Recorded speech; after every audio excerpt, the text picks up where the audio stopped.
Hello दोस्तों, मैं हूं अमजद कुरैशी एक्टर और आप देख रहे हैं NTV। अगर आपको मेरी कहानी देखना है, मेरे बारे में जानकारी लेना है तो जल्द से जल्द आप NTV को देखिए और उसको सब्सक्राइब करिए और लाइक करें। वेलकम दोस्तों, आप देख रहे हैं NTV न्यूज़ और मैं हूं आपका दोस्त समीर खान। NTV न्यूज़ के इस खास कार्यक्रम शख्सियत में आपका स्वागत है।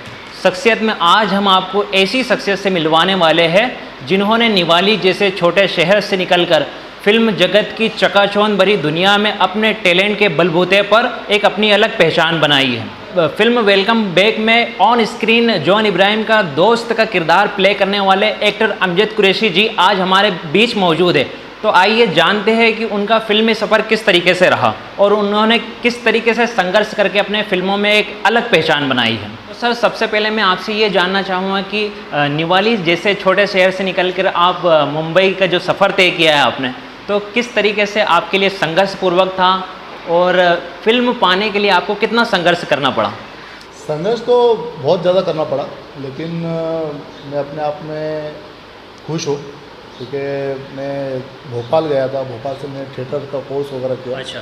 और वहीं पे एक्टिंग एकेडमी भी ज्वाइन किया था मैंने। लेकिन एक्टिंग एकेडमी से मुझे कुछ वो नहीं हुआ, लेकिन थिएटर से मुझे बहुत कुछ सीखने मिला। थिएटर आपके लिए हेल्पफुल रहा? हाँ, जी। थिएटर मेरे लिए बहुत हेल्पफुल रहा। मैंने बहुत सारे प्ले किए भोपाल में, जी। फिर इंदौर में प्ले किया। उसके बाद फिर मैं बॉम्बे गया। अच्छा। लेकिन बॉम्बे ये मान के चलो कि स्टार्टिंग के 4 साल मैंने कैमरा नहीं देखा था। 4 साल तक मुझे कोई काम नहीं मिला। अच्छा। जिसे मैंने कैटरेस में भी काम किया अपना, क्योंकि जो भी चीज़ें रनिंग चलाने के लिए अब घर से तो पैसा आया ही नहीं। अच्छा। तो करना कैसे? तो मैंने बहुत सारे काम किए जिससे मेरी अर्निंग चलती थी, लेकिन कोशिश जारी थी मेरी। और मैंने फिर पहली फिल्म की वेलकम बैक, और अनीस बाज़मी जी मेरे गॉडफादर है और मैं उनका बहुत बहुत शुक्र अदा करता हूँ कि इतनी बड़ी फिल्म में इतना बड़ा प्लेटफॉर्म मिलना मेरे लिए बहुत एक किस्मत वाली बात थी। अच्छा। तो इस फिल्म से मुझे बहुत कुछ सीखने मिला और मुझे ऐसे डायरेक्टर से सीखने मिला जिससे हर एक्टर सीखना चाहता है। हर एक्टर इंस्पायर होता है। अनीस बाज़मी का एक बड़ा नाम है सर। जी जी। फिल्म दुनिया की जो एक अलग कहानी है, एक अपनी पहचान रहती है सर। तो फिल्मों में कई कलाकार धक्के खाते, हज़ारों एक्टर मुंबई के लिए सफ़र करते हैं, लेकिन हर किसी को एक वो अचीवमेंट नहीं प्राप्त होता। तो सर, मैं ये जानना चाहता हूँ कि पहला ब्रेक जो था वो किस तरीके से आपको मिला सर? सर, पहला ब्रेक तो बड़ी मुश्किलों से मिला है। अच्छा। और ऐसा होता था कि ऑडिशंस देने तो हर जगह जाता था, हर जगह नॉट फिट हो जाता था। अच्छा, फिट नहीं बैठते थे उस कैरेक्टर के लिए। और क्या होता है ना कि बहुत सारी चीज़ें होती है, एक्टर घर से आ तो जाता है। हाँ हाँ। लेकिन क्या होता है ना कि बॉम्बे एक ऐसी जो बोलते हैं ना माया नगरी है। हाँ हाँ। जिसके अंदर अपने आप को ढालना और अपने आप को कंट्रोल करके रखना, अच्छा। ये बहुत मुश्किल है। जिसका पास पैसा है वो टीका रहेगा, जिसका पास पैसा नहीं वो घर चला जाएगा। लेकिन जो हिम्मत वाला वो टीका रहेगा। लेकिन मेरा थिएटर चालू था, सारी चीज़ चालू थी। देन वेलकम बैक के ऑडिशंस वगैरह हो रहे थे, फिर मैंने ऑडिशंस वगैरह दिए, फिर बड़ी मुश्किल से मेरा सिलेक्शन हुआ। अच्छा। और लकीली बोला जो मुझे सारी चीज़ें, लेकिन वो मेरे लिए बहुत ही एक बोलता ना, एक मेरा सपना पूरा होता मुझे दिखा। अच्छा। जो वेलकम बैक से मुझे फिल्म वेलकम बैक में जो आपने काम किया, इतने बड़े स्टार जॉन इब्राहिम के साथ एज अ फ्रेंड साथ में। और जॉन जी का भी जो नेचर है वो बहुत ही फ्रेंडली है, बहुत अच्छा है। तो उन्होंने बहुत कोऑपरेट किया। ओहो। हम गाने में भी थे, साथ में भी थे, एक्शन में भी थे, हमें बहुत सारे। तो हमको ऐसा लगा, मुझे ऐसा लगने लगा कि अब कुछ हुआ है मेरा, बहुत कुछ अच्छा हुआ है। तो सब ने सपोर्ट किया। अनीस बाज़मी ने सपोर्ट किया, हमारे जॉन इब्राहिम जी ने सपोर्ट किया, हमारे एक्शन डायरेक्टर जो थे अब्बास अली मुगल, उन्होंने बहुत सपोर्ट किया। इसमें इशरत भाई को मैं अपना भाई मानता हूँ, जब से मेरे उनसे रिलेशन बहुत अच्छे हुए। तो इशरत भी मेरे भाई है। अच्छा। तो उन्होंने मुझे बहुत सपोर्ट किया, तो मुझे बहुत कुछ वहाँ पे सीखने मिला, बहुत कुछ करना। उसके बाद फिर मैंने अपना दौर चालू रखा। एक टाइम ये आया कि मैं एक साथ में 3 फिल्में एक साथ कर रहा था, जिसमें डेटें मेरी मतलब ऐसा हो रहा था कि मैं कौन सी फिल्म का डेट में लिख के रख रहा था। अच्छा। तो जिसमें वेलकम बैक का एक सीन मैं नहीं कर पाया। ओहो। क्योंकि मैं बैंगलोर में शूटिंग कर रहा था साउथ की फिल्म जी, जो मेरी फिल्म ऑस्कर में गई थी। ऑस्कर में जी सर, मुझे भी पता है सर कि आपने ये ऑस्कर वाली जो बात कही सर, तो मैं जानना चाहूँगा कि सर वो कौन सी फिल्म थी जिसने आपको इतना रातों रात मशहूर कर दिया और उस फिल्म को ऑस्कर तक के लेकर गए?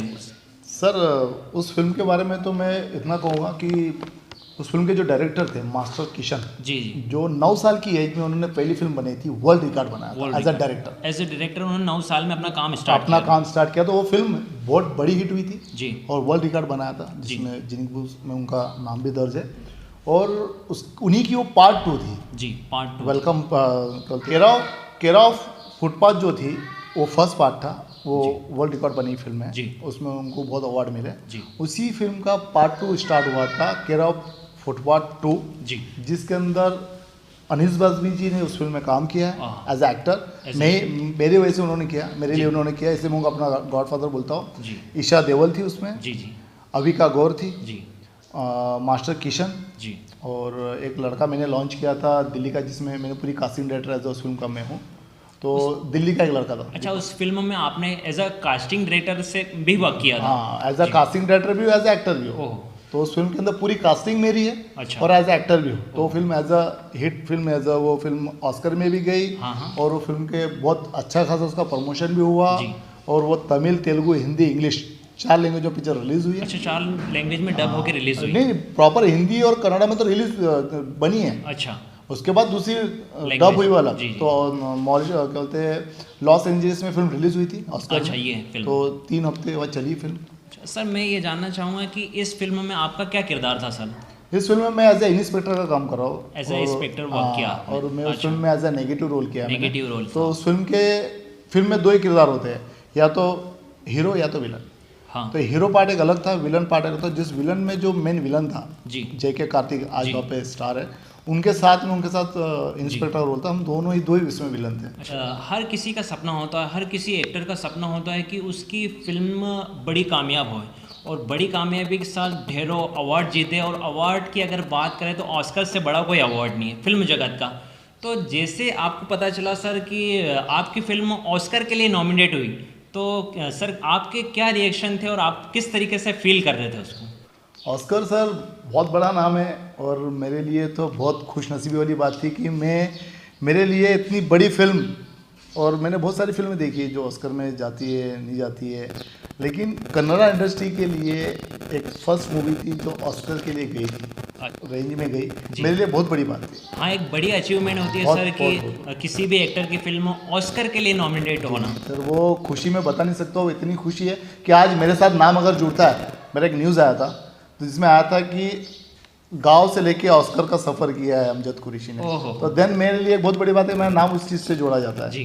तो मेरे लिए बहुत है, मैंने यही कमाया जी। मुझे ऐसा लगता है कि लाइफ में अगर खुशी मिले तो ऐसी मिले। अच्छा। और इससे बड़ी खुशी कुछ नहीं हो सकती कि आज छोटे से गांव के अंदर हमने जिस तरह से संघर्ष किया है, जो काम किया है, अदा करूँगा।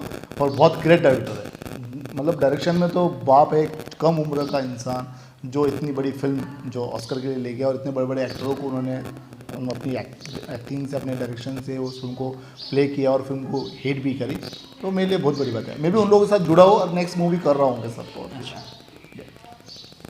तो सर, जैसा कि मैंने अपने दर्शकों को बतलाया था कि आप दर्जनों फिल्मों में काम कर चुके हैं, तो सर मैं आपसे जानना चाहता हूं कि तकरीबन आपने फिल्में कितने की है और कितनी भाषाओं की फिल्मों में आपने अब तक काम किया है? भाषा वाली बात करेंगे तो सर, तो मैंने तमिल, तेलुगु, हिंदी, कन्नड़ा और मराठी जी, और मतलब ये सब फिल्में तो मैंने कर ली है। और मेरी मराठी फिल्म आ रही है बहुत बढ़िया, सूर्या, जो साउथ की स्टाइल वाली फिल्म है। और उसके बाद दूसरी फिल्म मैंने की थी ड्रीम गर्ल। अच्छा, जो हाल ही में आप हिस्सा रहे हैं। हाँ, अभी दुबई में फिर से रिलीज़ हुई है। ड्रीम गर्ल, हाँ, फिर से रिलीज़ हुई है। तो उस फिल्म के अंदर मैं एज अ कास्टिंग डायरेक्टर भी काम किया, उसमें जो कैरेक्टर सारे मेरे ही हैं और एज अ एक्टर मैंने उसमें काम किया। तो मेरे लिए वो फिल्म का ही बहुत बड़ा अनुभव रहा है और बहुत बड़ी हिट हुई है। फिर मैंने जो केयर ऑफ फुटपाथ 2 की थी, ऑस्कर में गई थी, वाली फिल्म होगी। ये 3 फिल्में थी मेरी बहुत बड़ी थी। जो इस फिल्म के डायरेक्टर है, जो मगधीरा का विलन है, मगधीरा का जो विलन है देवगिरी, उसमें विलन है। वो पूरी मैंने पूरा किया उसमें एज अ EPO में, एग्जीक्यूटिव प्रोड्यूसर भी हो उस फिल्म का, और एज अ एक्टर भी हो। तो वो फिल्म बहुत बड़ी, जिसमें जरीना वहाब जी भी है, हमारा अनंत जोग भी है, फिर अनुपम श्याम जी है, बहुत सारे एक्टर हैं। बड़ी कास्टिंग है। उस फिल्म में बहुत अहम रोल कर रहा हूँ, जो आपने देखा उस सर्किट वाला रोल कर रहा हूँ जैसे देखा जाए। मैं आपको बताऊँगा उसकी फ़ोटोज़ वगैरह सारी चीज़ दूँगा, और यूट्यूब पे उसका सब कुछ आया हुआ है। सर, एक एज अ डायरेक्टर भी काम कर रहे हो, एज अ प्रोड्यूसर भी काम कर रहे हो, एज अ एक्टर भी काम कर रहे हो, और आपने मुझे बताया sir as a casting director भी आप वर्क कर रहे हो और नए लड़कों को मौका दे रहे हो। तो सर, कितना कंफर्टेबल फील करते हो कि एक एक्टर की लाइफ भी जीना और कास्टिंग डायरेक्टर की लाइफ जीना? तो इसको लेकर क्या कहेंगे आप? सर, कास्टिंग डायरेक्टर तो एक हो गया कि हम जितनी भी फिल्मों के लिए अगर कोई कास्ट लगता है उसमें एक्टर की ज़रूरत पड़ती है, और मेरे सारे डायरेक्टरों से भी मेरी बहुत अच्छी है, तो उनकी जो रिक्वायरमेंट होती है फिर उनसे मेरी बातचीत होती है। तो मैं उनको जब कास्ट करता हूँ तो मुझे बहुत खुशी भी होती है और एक्टर खुश भी होते हैं कि यार हमें सर ने काम दिया, ठीक है। तो जिस तरह से मैं भटकता था, मुझे काम नहीं मिलता था, तो देन अगर कोई मेरे टच में आया तो मैं उसको पहले काम देता हूँ, भाई चल देख ले यार। जैसे 5 साल का लड़का, उसको मैंने काम दिया, सुल्तान मिर्जा में काम दिया। मैंने 13 साल दिए इंडस्ट्री के अंदर, तो कोई भी बंदा 13 साल देगा, 13 साल का खर्चा कितना हो जाएगा, है ना। तो वो हिसाब से बड़ा एक्सपेंसिव शहर माना जाता है बॉम्बे ऐसी सिटी में सर्वाइव करना मामूली बात नहीं है। और सर अब तक के अपने 13 साल कीमती लम्हे जिसको कहेंगे सर, जिस तरीके से कोरोना वायरस का दौर चल रहा है और लॉकडाउन का दौर चल रहा है, वहीं पर इंडस्ट्री कहीं ना कहीं सुस्त पड़ी हुई है और इंडस्ट्री का काम बिल्कुल हो नहीं पा रहा है। और एक नई चीज़ सर यहाँ से निकल के आ रही है कि नए जो एक्टर हैं उनको काम करने में काफ़ी मुश्किलों का सामना करना पड़ा है। और एक नेपोटिज़म जो अभी हाल ही में चल रहा है सर, तो इसको लेकर क्या कहेंगे कि ये वाकई क्या बॉलीवुड में नेपोटिज़म आ चुका है? सर नेपोटिज्म वाली बात तो मुझे बड़ी मजाकी और बेतुकी लगती है। सबसे पहली बात तो क्या होता है ना कि एक छोटा सा एक बात मैं आपसे पूछना चाहता हूँ। आप जैसे न्यूज़ वाले, आप बहुत बड़े न्यूज़ में आप रिपोर्टर बन गए, सारी चीज़ बन गए, तो आप अगर बड़े होने के बाद आपका बच्चा है, आपका बेटा है, तो आप क्या करोगे, उसको खा डालोगे आप उसको अपनी फील्ड में अच्छे लेवल पर डालोगे ना। कि आप किसी और को यहाँ पे अमजद को दे दोगे, आपका नहीं दोगे ना सर। तो ऐसा है सर कि मेहनत करके जो आगे बढ़ता है ना वो दिखता है, ठीक है, जाहिर सी बात है। अभी जैसे अगर मेरे पास पैसा है और मैं बड़ा एक्टर बन गया हूँ, तो मैं अगर कोई फिल्म बना रहा हूँ तो मैं ना किसी और के ऊपर पैसा डाल के कोई नए लड़के को लेकर देता, इतना बड़ा रिस्क लेगा नहीं, तो मैं अपने बेटे को लॉन्च करूँगा ना। तो उसमें बुराई क्या है? अगर मान लो बड़ा एक्टर अगर अपने बेटे को लॉन्च कर रहा है तो उसमें बुराई क्या है? वो अपना पैसा डाल, वो रिस्क ले रहा है ना अपने बेटे पे, किसी और पे तो रिस्क ले नहीं रहा है। और दूसरा आएगा तो भूल के चला जाएगा। अगर कोई एक्टर, अगर आज की तारीख में हम किसी एक्टर के पास जाते हैं कि सर एक फिल्म कर रहा हो, नया डायरेक्टर है, नया प्रोड्यूसर है, सर हम आपको लेके फिल्म करना चाहते हो, वो बंदा मना कर देता है। बड़ा से बड़ा एक्टर मना कर देता, क्यों? कि तू पहले कॉर्पोरेट कंपनी लेके आ, तो बड़ा प्रोड्यूसर लेके आ, बड़ा डायरेक्टर लेके आ। क्यों? कि वो नया है तो चालू नहीं आएगा, क्योंकि तुम बन चुके हो। लेकिन आपने मेहनत करके आगे आए हो ना। मैं बहुत सारे एक्टर, मैं किसी एक एक्टर की बात नहीं करूँगा, बहुत सारे एक्टर है जो नए लोगों के साथ काम नहीं करना चाहते। क्यों नहीं करना चाहते? क्योंकि वो बन चुके, ऑलरेडी बन चुके, तो नए को बनाना नहीं चाहते। अच्छा, तो नेपोटिज्म देखा जाए तो उस पर भी है ना। फिर आप ये चीज़ पे तो बोलो मत।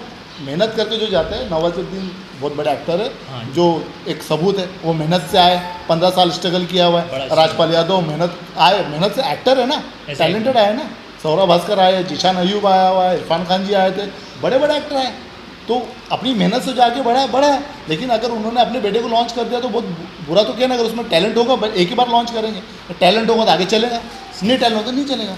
तो ये मैं बहुत बेकार मानता हूँ सर। ये नेपोटिज्म जो बात कर रहे हैं और वही लोग उठा रहे हैं जिनके पास काम धंधा नहीं है। सबसे पहली बात तो कि उनके पास ही काम नहीं है, और ऐसे ऐसे लोग बोल रहे हैं जिनको मालूम ही नहीं इंडस्ट्री क्या है। इंडस्ट्री में कभी ये हिंदू मुसलमान, ये जात भात कभी नहीं हुआ है। अच्छा। ये पहली बार देखने मिल रहा है। बहुत अच्छी बात कही सर आपने, और आपने ये क्लियर कर दिया नए लड़कों के लिए जो अब तक के इसको लेके असमंजस की स्थिति में थे। हाँ। कि नेपोटिज्म नाम की कोई चीज़ नहीं इंडस्ट्री में है। जाहिर सी बात है कि आप में अगर टैलेंट होगा तो आपका टैलेंट आपको काम दिलाएगा। 100% आपका टैलेंट है तो आपको काम मिलेगा। अगर आप में वो कैपेबल है, आप एक्टिंग कर रहे हो अच्छी, तो क्यों नहीं देगा आपको काम? कोई हर कोई काम देगा, बड़े से बड़ा एक्टर देता है भाई। जो जितना उतना दे सकते हैं ना भाई। जिसमें अगर हर किसी का ऐसा, अगर मेरा भाई उतना लग रहा है तो उसको देखेंगे, तो उसको ले सकते हैं। उनको लग रहा है इस कैरेक्टर में ये बंदा फिट है तो उसी कैरेक्टर में उसको लेंगे। तो हर कैरेक्टर में हर एक्टर फिट होता है तो आदमी उसी को लेता है, किसी और को नहीं लेता है। तो अगर मुझे एक रोल मिला है, अगर मुझे लग रहा है कि वेलकम बैक में मेरे लिए वो रोल था, तो अनिल सर ने मुझे रोल दिया। अगर दूसरी पिक्चर मेरे लायक रोल नहीं तो नहीं देंगे ना। क्यों देंगे? सही। अगर मैं फिट ही नहीं तो क्यों देंगे? तो वहाँ पे तो कुछ नेपोटिज्म तो नहीं है ना। उन्होंने मुझे भी तो चांस दिया ना। हाँ, मैंने किया, मैं दबंग 3 कर रहा था, मेरे लिए काम आया था और मैंने बहुत मेहनत की थी। लेकिन किस्मत की पिछले ईद पे मैं यहाँ था। अच्छा। 7 तारीख को मुझे फ़ोन आया कि गाना चल रहा है, मुंडा बंदा गाना चल रहा था और मैं नहीं जा पाया। तो फिर मेरे हाथ से छूट गई। तो उसमें थोड़ी चला कि स्कूल मतलब स्कूल, अगर मेरा टैलेंट होता है, अगर मेरी किस्मत होती तो मैं आगे बढ़ता था। सही। तो ये बेकार बात है। मैं तो बस इतना ही बोलना चाहूँगा आपके चैनल के थ्रू कि कोई भी ये बात अगर करता है नेपोटिज्म वाली, सबसे गंदी और सबसे बेविदी बात है। अरे मेहनत करो, मेहनत करके आगे बढ़ो, बिल्कुल आपको काम मिलेगा। अगर आप में टैलेंट है तो आप काम बिल्कुल करोगे, आप आगे जाओगे। कोई भी धंधे में आपका टैलेंट है, आपका लक है, तो आप आगे बढ़ोगे। ये तो कुछ नहीं हो सकता भाई। आइए जानते हैं अगला क्वेश्चन उनसे कि वो नए लड़के जो अगर इंडस्ट्री में अब नाम कमाना चाहते हैं, फिल्मों में काम करना चाहते हैं, तो वो किस तरीके से फिल्मों में आ सकते हैं, आइए उनसे जानते हैं। मैं सिर्फ इतना ही बोलना चाहूँगा कि जो काम के लिए इंडस्ट्री में आते हैं वो मेहनत करें, लेकिन लगन से और टीके। मुंबई सपनों का शहर है, मुंबई टाइम मांगता है। आप आओगे 6 महीने का टारगेट लेके आओगे और 6 महीने में काम नहीं मिला तो घर चल जाओगे, तो इससे अच्छा आप चले जाओ, आओ मत। आप टारगेट लेके कोई काम नहीं कर सकता, आपको टाइम देना पड़ेगा, क्योंकि ये एक स्कूल है आप जिसमें पढ़ाई कर रहे हो। आप 10वीं कंप्लीट करने के बाद 12वीं कंप्लीट करने के बाद आपको जॉब जो लगेगी ये वही है। आपको पूरा प्रॉपर कोर्स करना पड़ेगा, पूरी पढ़ाई करना पड़ेगी, उसके बाद ही आपको काम मिलेगा। आपका लक, अगर आप आते से आपको काम मिल जाता है तो आपका लक है। बस यही बोलना चाहूँगा कि मेहनत करो और टिके रहो। अगर आप दिल से काम करोगे, दिल से मेहनत करोगे और राइट बंदे को पकड़ के काम करोगे, अगर आप किसी को फॉलो कर रहे हो और राइट वे में आप चल रहे हो, आपको उसके पीछे आप कुछ करना चाहते हो, तो आपको बिल्कुल काम देगा। लेकिन आप सोचो कि मैं इसके पास जो, उसके पास जो, उसके पास जो, तो ऐसा नहीं होता। आपको राइट वे में हर किसी के पास जाना पड़ेगा तो ही काम मिलेगा, और आपको टिकना पड़ेगा, आपको अपने ऊपर हिम्मत रखना पड़ेगी। और मेरा सिर्फ इतना बोलना है कि जो भी एक्टर बनने आते हैं वो पहले तो अपने पैशंस को एकदम कंट्रोल करके आए और थोड़ा समय दें एक्टिंग पे और हर चीज़ पे, तो बिल्कुल कामयाबी मिलेगी। ठीक है, इंडस्ट्री में काम मिलता है। मेरा अगला क्वेश्चन ये है सर आपसे कि आपकी आने वाली फिल्में कौन कौन सी है, और आने वाली फिल्मों में आपने किस तरीके के किरदार प्ले किए हैं, और कितनी फिल्में बाकी है जो अभी तक के रिलीज़ नहीं हुई। मैं उस फिल्मों के बारे में सर जानना चाहता हूँ। सर वैसे मेरी फिल्म बहुत सारी आने वाली है, जिनके मैं नाम आपको बताता हूँ। जैसी पहली फिल्म मेरी है सुल्तान मिर्ज़ा, जो एक एक्शन फिल्म है, लखनऊ बेस्ड पे फिल्म है। इस फिल्म में मैं एक सत्या का रोल किरदार कर रहा हूँ, जो मेन हीरो है, उसके छोटे भाई का जो उसका दोस्त है, बचपन से उसके साथ में है और बहुत ही खसका हुआ है। तो उसमें मेरा एक्शन, डांस, गाना, मेरी हर चीज़ आपको देखने मिलेगी, और मेरे लिए वो सबसे बेस्ट रोल है जो मैं करने वाला हूँ उस फिल्म में। मेरे लायक जो मुझे पसंद है, वो मेरा एक अलग ही अतरंगी फिल्म है वो मेरी, जिसमें मैंने बताया इकबाल बख्श डायरेक्टर है, हिम्मत अली जी जो इसके प्रोड्यूसर है, मेरे दोस्त जो उसमें हीरो है साहिल अख्तर खान, और मेन विलन जो मेरा ग्रेट, मेरा बेस्ट बड़ी, मेरे भाई जैसे है देवगिल, जो मगधरा के विलन है, वो मुझे भाई बोलते हैं, मैं उनको अपना बड़ा भाई बोलता हूँ, उसमें मेन विलन है। तो वो फिल्म आने वाली है। उसके बाद दूसरी फिल्म में मेरी ट्रिप टू बैचलर पार्टी, जिसके अंदर हम 3 हीरो हैं। इसमें मैं एक थोड़ा मस्करा और थोड़ा सा अतरंगी रोल कर रहा हूँ, और थोड़ा सा बोल्ड भी हूँ उसमें, थोड़ा सा सस्पेंस थ्रिलर मूवी एक वो कर रहा हूँ। उसके बाद मेरी फिल्म आ रही है मराठी सूर्या, जिसके अंदर मैं एक नेगेटिव रोल कर रहा हूँ। उसमें फुल ऑन एक्शन फिल्म में आपको देखने मिलेगा। फिर मेरी एक फिल्म आ रही है होम प्रोडक्शन, जिसमें मैं एज अ प्रोड्यूसर भी हूँ और एज अ सोलो हीरो, जिसका नाम है ब्लैक कॉमेडी। वो आधी हो चुकी है, लॉकडाउन की वजह से फिल्म रुक गई है, तो बहुत जल्द कंप्लीट होगी और अगले साल देखने मिलेंगी। उसके अंदर मैं एक कहानी के बारे में छोटा सा बता दूं कि उसके अंदर मैं ऐसे हस्बैंड का रोल कर रहा हूँ जो बड़ा ही शरीफ है, बहुत ईमानदार है। उसकी गर्लफ्रेंड भी है, लेकिन वाइफ को बता दिया है कि मेरी गर्लफ्रेंड है, और गर्लफ्रेंड को बता दे कि मेरी वाइफ है। इतना शरीफ है, आप सोच लो उस फिल्म का क्या होगा। तो मेरे लिए वो एक फ़िल्म मेरी आ रही है। और इसके अलावा एक मेरी बहुत बड़ी फिल्म आ रही है महाबली, जो बाहुबली टाइप फिल्म है, पूरी एनिमेशन फिल्म है। उसमें आपको फिर से बाहुबली जैसे घोड़े, हाथी सब देखने मिलेंगे। बहुत सारा शूट हो चुका है, उसके अंदर मैं बहुत बड़ा रोल कर रहा हूँ। इस फिल्म के अंदर जो आपको देखने मिलेगा बहुत ही एक्शन फिल्म है, और इसमें एक्शन डायरेक्टर हमारे जावेद आर खान साहब है इसके अंदर। और ये मेरे लिए बहुत बड़ी फिल्म है, कम से कम 50 करोड़ की फिल्म है। ये फिल्म पहले नीरवा कर रहा था, जो भोजपुरी के सुपरस्टार है, लेकिन वो फिल्म को उसमें से उसको हटा दिया गया, क्योंकि ये फिल्म हिंदी, तमिल, तेलुगु कर रहे, भोजपुरी लैंग्वेज में नहीं कर रहे, इसलिए इसमें साहिल अख्तर खान को लिया गया है। तो ये बहुत बड़ी फिल्म आ रही है, मेरे लिए बहुत बड़ी है। आपको बहुत जल्द इसका फर्स्ट लुक अभी आने वाला है, तो आपको देखने मिलेगा। तो सर ये तो रहा आपका फिल्मी सफ़र। फिल्मों की जर्नी के बारे में आपसे बातचीत हुई, काफ़ी अच्छा लगा। लेकिन सर मैं इसके अलावा एक क्वेश्चन और करना चाहूँगा सर आपसे कि फिल्मों के अलावा आप किन चीज़ों का शौक़ रखते हैं? शौक़ तो यार बहुत सारा है। मैं स्टंट ज़्यादा करता हूँ, स्टंट का बहुत स्टंट का शौक़ है जी। डांस का तो फिल्मों के अंदर आता है, डांस का बहुत शौक़ है, डांस लेकिन का भी शौक़ है जी। साथ ही साथ ये है कि मैं स्पोर्ट्स में मैं बहुत आगे रहा हूँ। अच्छा। मैं खो खो स्टेट लेवल पे खेला हूँ, स्पोर्ट पर्सन भी आप हाँ, जी मैं खो खो स्टेट लेवल पे खेला हूँ और जीत के आया है। जी मेरे ग्रुप के जितने भी लोग हैं सब टॉप लेवल पे, कोई मुंबई पुलिस में मतलब PSI है, जी कोई SAP है, सब बड़े बड़े लेवल पे है। जी। और उसके बाद मेरे को वॉलीबॉल बहुत पसंद है, अच्छा, वॉलीबॉल के आप शौकीन हैं? बहुत ज़्यादा। और मैं डेली खेलता हूँ, डेली अच्छा, मैं अभी आज गाँव भी- में आया हूँ। हाँ, गाँव में आया हूँ तो डेली शाम को वॉलीबॉल खेलता जी। हूँ। अभी मेरा टाइम हो गया 5:30 बजे, मैं वॉलीबॉल जी। खेलने जाऊँगा। फिर खो खो, कबड्डी, ये 3 मेरे बहुत ज़्यादा करीब रही है। मैं स्पोर्ट्स का बहुत शौकीन हूँ। अच्छा। तो दोस्तों ये थे एक्टर अमजद कुरैशी जी। उन्होंने अपने फिल्मी सफ़र के बारे में बात किया और स्ट्रगल के बारे में बात किया, किस तरीके से काम किया जाता है फिल्म जगत में, फिल्म इंडस्ट्री में।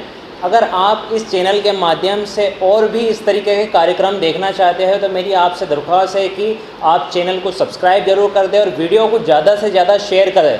धन्यवाद।